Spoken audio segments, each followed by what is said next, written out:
Danny Gaffone for ESBR Boxing in Manchester with the open workouts for Liam Smith versus Chris Eubank Jr. too. It's a pleasure to be joined by Sky's Johnny Nelson. Johnny, we've just about got the weather holding up here. Risky venue for an open workout. How are we feeling? Yeah, it's a risky venue. You know what? I actually drove across it was rain. I thought, oh God, it's outside too. Great way to build up a fight here in Manchester again on the Saturday night. I always big up Manchester when it comes to the boxing. I think the fighters have rocked up left, right, and centre. We've got Dave Allen behind you. Michaela's over there. They're just popping up left, right, and centre. So if you're a fight fan, what a place to be to meet your heroes. It's early days and it is getting busy, but Johnny, on to the main event. Straight up I'm going to ask you, repeat the revenge on Saturday night. I'm going for a repeat. I'm going for a repeat because I think Liam Smith proved that he was too cool, calm, and cunning to let Chris beat him. But again, even though these guys have done it before, you want to watch it again.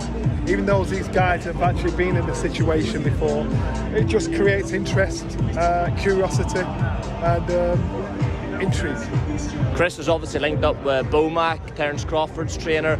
Only 4.5, 5 weeks, people are saying. Is that enough time to gel? What do you make of the change of trainer so late? I think it's true, it's a nonsense. I'm one of those fighters that ex-fighters that I don't agree with people chopping and changing constantly. I don't get it. You know, how you're going to create trust and a true relationship with your coach that works with you. It means, as far as I'm concerned, you're a hired gun. I don't want to know what you want to know. Just show me how to win this particular fight. I don't get that. I don't respect that. So I just don't. That doesn't bode in Chris's favour, especially 4.5 weeks in. You know, it doesn't bode in his favour. A lot of people are saying if Chris loses, this could be the end. Is that something you know? That won't be the end. Chris will go on and box Conor Ben. Still make a lot of money. They're two iconic names in our sport, so that's why they'll always go on well. Just want to talk to you about the undercard, particularly Fraser Clark versus Dave Allen. Dave stood right behind us. This is a fight that I think split opinion. Some people think this will be the toughest test of Fraser Clark's professional career so far, but then there is the view that Dave's been out a long time. He's had a lot of hard fights. Which side of the fence are you on? I think I've not changed my opinion. I think Dave's a nice guy. Dave's a good guy. And I think Dave's in some fights where you've got to think, you know what?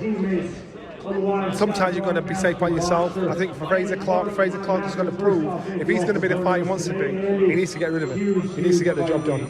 And then moving away, Johnny, the biggest talking point in boxing at the minute is, was it low, was it not? Alexander Usyk versus Daniel Dubois. First, I'll just put it on you again. What do you think? Was it a low blow? Was Daniel Dubois hard done by? It wasn't a low blow. I think Daniel Dubois just proved that he's a clever fighter. He proved that he made the game work for him. Don't blame the player, blame the game. And so he took advantage of the situation, got his 5 minutes. I think in boxing, in the sport of boxing, it's just frowned upon if you seem to be cheating. And so that's why there's been so much stink about it. As you can imagine, Frank Warren not particularly pleased about it. He's called Usyk a cheat. He's lobbying for a rematch. He wants it declared a no contest. What do you make of all that?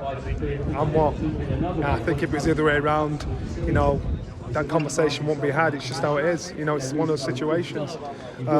It's human error. The referee made a call, and on that call, wrong or right, it's going to be judged. So it's just how it is. And just another talking point from that night was the ending. We saw Daniel take a knee again.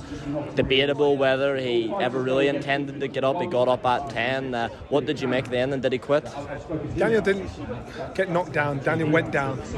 Daniel got up at 9. You can get up at 9, you can get up at 8. Daniel just had the fight fought out of him, and he made a decision. Thought, you know what? If the referee says box on, I'll box on. But if he doesn't, I can live with that. And he made the decision. That was the decision he made.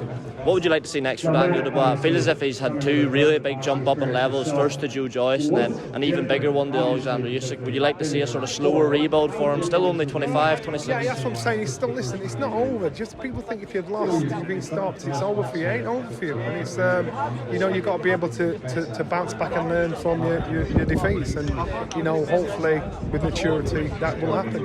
Last thing I want to get your opinion on, Johnny, is we got news last week that it almost, when I first saw it, I thought it must be a joke, that Robert Helenius had returned an adverse analytical finding in Nevada test. Obviously he was brought in as a replacement for Dillian White, who had to withdraw for the same thing. Just what was your reaction when you saw that news? I wasn't surprised, and it'll happen again. It'll happen again until the governing bodies do the right thing in regards to making everybody suffer the consequences.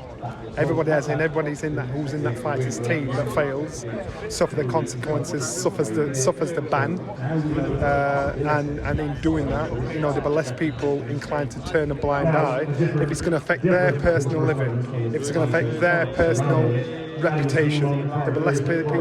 That's the only way this is going to stop. It doesn't matter what promoters say we're going to bring in-house, whatever. It means jack doodle.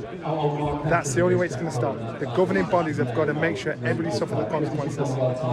It's hard to believe, but we have the most advanced testing now we've ever had. Does it make you think, when you're seeing all these positive tests, like, do you think back to your career, like how rampant was it back then? Were people I was fighting on it, or? Listen, I boxed 3 drug cheats and beat them. So boxing don't make you a better fighter.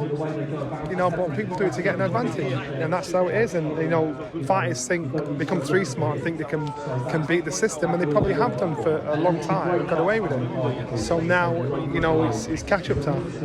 Johnny, really appreciate your time. We'll let you get back to work. Thanks very much. Thanks,